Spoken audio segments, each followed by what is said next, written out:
Assalamualaikum warahmatullahi wabarakatuh. Perkenalkan, nama saya Rizky Risa Sucitra dari kelas PTN 01 dengan NIM 1924040014. Di sini saya akan menjelaskan tugas psikologi pendidikan saya bagian ketiga tentang belajar. Oke, yang pertama kita akan pelajari tentang hakikat belajar. Belajar merupakan suatu proses perubahan, yaitu perubahan tingkah laku sebagai hasil interaksi dengan lingkungan. Berhasil tidaknya pencapaian tujuan pendidikan banyak bergantung kepada proses belajar yang dialami siswa sebagai peserta didik. Ada orang yang berpandangan bahwa belajar adalah suatu kegiatan menghafal fakta-fakta, sehingga seseorang sudah merasa puas bila menghafal sejumlah fakta-fakta di luar kepala. Ada pula yang berpandangan bahwa belajar adalah suatu aktivitas latihan, sehingga untuk memperoleh kemajuan, seseorang melatih diri dan dari diri dengan berbagai aspek tingkah laku. Yang kedua, faktor-faktor yang mempengaruhi belajar. Ada faktor inter dan faktor ekstern. Faktor inter meliputi faktor jasmani dan faktor psikologis. Dan faktor jasmani meliputi faktor kesehatan dan cacat tubuh. Sedangkan faktor psikologis meliputi intelijensi, perhatian, minat, bakat, motif, kematangan, dan kelelahan. Terus faktor ekstern. Faktor ekstern itu ada dua, yaitu faktor keluarga dan faktor lingkungan sekolah. Faktor keluarga itu seperti cara orang tuanya mendidik, relasi antara anggota keluarga, suasana rumah, keadaan rumah, pengertian orang tua, dan latar belakang kebudayaan. Sedangkan faktor sekolah yang mempengaruhi belajar yaitu metode dari guru, kurikulum, relasi guru dengan siswa, relasi siswa antar siswa, standar pelajaran, keadaan gedung, metode belajar, dan tugas rumah yang diberikan dari guru. Yang ketiga itu tujuan belajar. Tujuan belajar yang pertama itu ada ingatan dan lupa. Terkadang apa yang kita pelajari itu sukar sekali untuk diingat dan mudah terlupakan. Lupa atau forgetting ialah hilangnya kemampuan untuk menyebut atau memproduksi kembali apa-apa yang sebelumnya telah kita pelajari. Lupa sebagai ketidakmampuan mengenal atau mengingat sesuatu yang pernah dipelajari atau dialami. Seakan-akan itu ingatan kebalikan dari lupa. Terus yang kedua, motivasi belajar. Motivasi belajar memegang peran yang sangat penting dalam pencapaian proses belajar.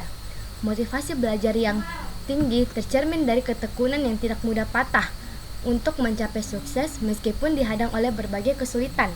Motivasi yang tinggi dapat mengiatkan aktivitas belajar siswa. Selanjutnya itu teori belajar dan aplikasinya. Teori belajar kognitif.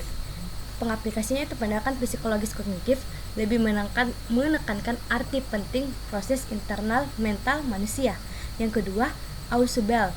Menurut Ausubel, siswa akan belajar dengan baik jika mengatur kemajuan belajar didefinisikan dan dipresentasikan dengan baik dan tepat kepada siswa. Yang ketiga, Brunner. Menurut Brunner, proses belajar lebih ditentukan oleh cara kita mengatur materi belajar, bukan ditentukan oleh umur seseorang seperti yang telah dikemukakan oleh Piaget. Terus yang keempat, teori belajar behavioristik. Belajar merupakan perubahan tingkah laku sebagai adanya interaksi antara stimulus dengan respon. Adapun akibat adanya interaksi antara stimulus dengan respon, siswa mempunyai pengalaman baru yang menyebabkan mereka mengadakan tingkah laku dengan cara baru. Yang kelima, teori belajar kognisionisme. Teori belajar kognisionisme adalah adanya hubungan antara stimulus dan respon.